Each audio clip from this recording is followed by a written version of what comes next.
Hello दोस्तों, learning with me channel में आपका स्वागत है। और आज का हमारा सिद्धांत है पुनर्वलन का सिद्धांत। इसे हम हल का सिद्धांत के नाम से भी जानते हैं।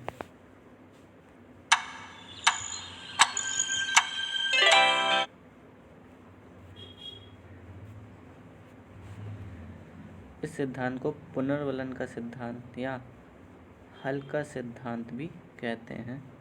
और इस के प्रतिपादक जो हैं CL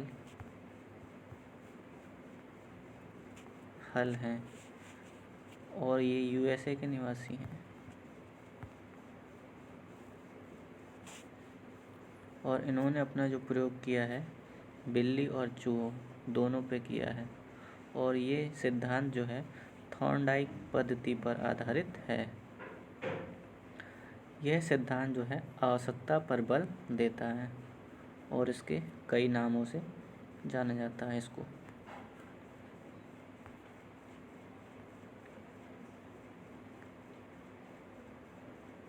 जैसे कि पहला नाम है प्रबलन का सिद्धांत, दूसरा है अंतर्निहित का सिद्धांत, तीसरा है सबलीकरण का सिद्धांत, चौथा है यथार्थ अधिगम का सिद्धांत, पांचवा है सतत अधिगम का सिद्धांत, छठा है क्रमबद्ध अधिगम का सिद्धांत और सातवां है चालक न्यूनता का सिद्धांत। फ्रेंड्स, यह सिद्धांत जो है एग्ज़ाम में कई नामों से पूछा जाता है, तो आप इन सभी नामों को अच्छे से याद कर लीजिए।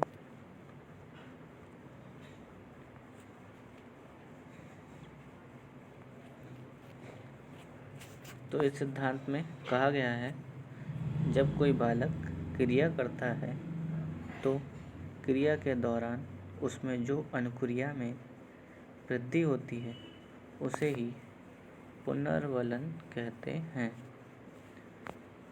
दोस्तों, पुनर्वलन का मतलब है रेनफोर्समेंट। एक प्रकार से जो है मोटिवेशन होता है।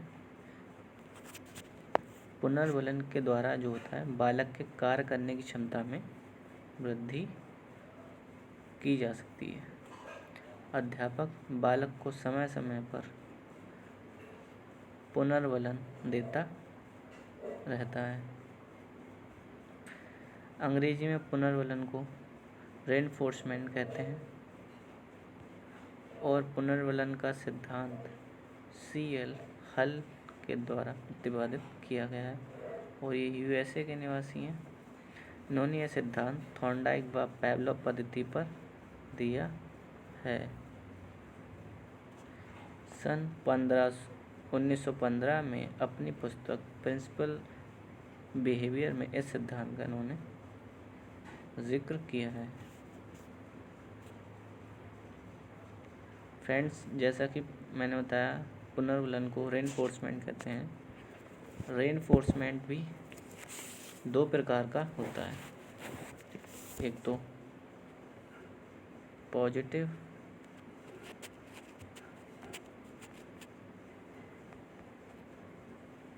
पॉजिटिव रेनफोर्समेंट और एक होता है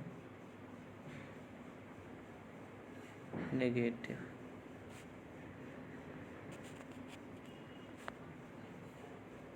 तो दो प्रकार के रेनफोर्समेंट होते हैं।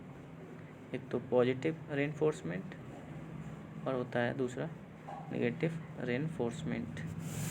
पॉजिटिव रेनफोर्समेंट क्या होता है? इस प्रकार का पुनर्वलन सक्रिय प्रतिक्रिया की संभावनाओं में वृद्धि करने में सहायता करता है। और नकारात्मक रेनफोर्समेंट क्या होता है? नकारात्मक रेनफोर्समेंट का जो है प्रमुख उदाहरण हम समझ सकते हैं, जैसे दंड देना। इस प्रकार के पुनर्वलन से प्राणी जो है बचना चाहता है। तो इस प्रकार से पुनर्वलन दो प्रकार के होते हैं।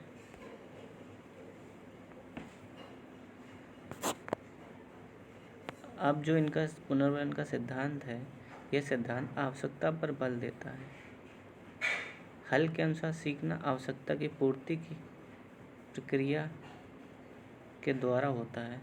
हल ने इस सिद्धांत की व्याख्या करते समय बताया कि प्रत्येक प्राणी अपनी आवश्यकताओं को पूरा करने का प्रयास करता है। सीखने का आधार किसी आवश्यकता की पूर्ति की प्रक्रिया में होता है, अर्थात कोई भी प्राणी उसी कार्य को सीखता है जिसमें उसकी आवश्यकता की पूर्ति होती है। यानी हम ये कह सकते हैं, कोई भी प्राणी जब कोई कार्य करता है तो उसको किसी चीज़ की सबसे पहले आवश्यकता होती है, तभी हम उस काम को अच्छे से कर सकते हैं।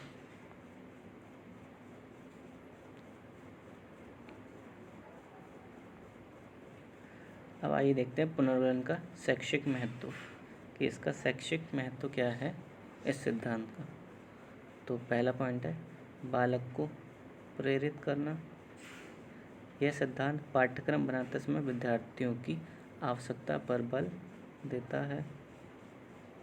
यह सिद्धांत कक्षा में पढ़ाए जाने वाले प्रकरणों के उद्देश्यों के स्पष्टता पर बल देता है। तीसरा पॉइंट कहता है कि पुरस्कार की व्यवस्था को समझाता है। पुनर्वलन से उद्देश्य व लक्ष्य स्पष्ट होते हैं। पुनर्वलन के द्वारा हम किसी काम को बहुत अच्छे से और तीव्र गति से कर सकते हैं। हमारे अंदर उत्साह जागृत हो जाता है। तो फ्रेंड्स, ये था हमारा आज का सिद्धांत, पुनर्वलन का सिद्धांत। कैसा लगा हमारा प्रयास, आप हमें कमेंट करके ज़रूर बताइए, और नए हैं तो चैनल को सब्सक्राइब ज़रूर कीजिए।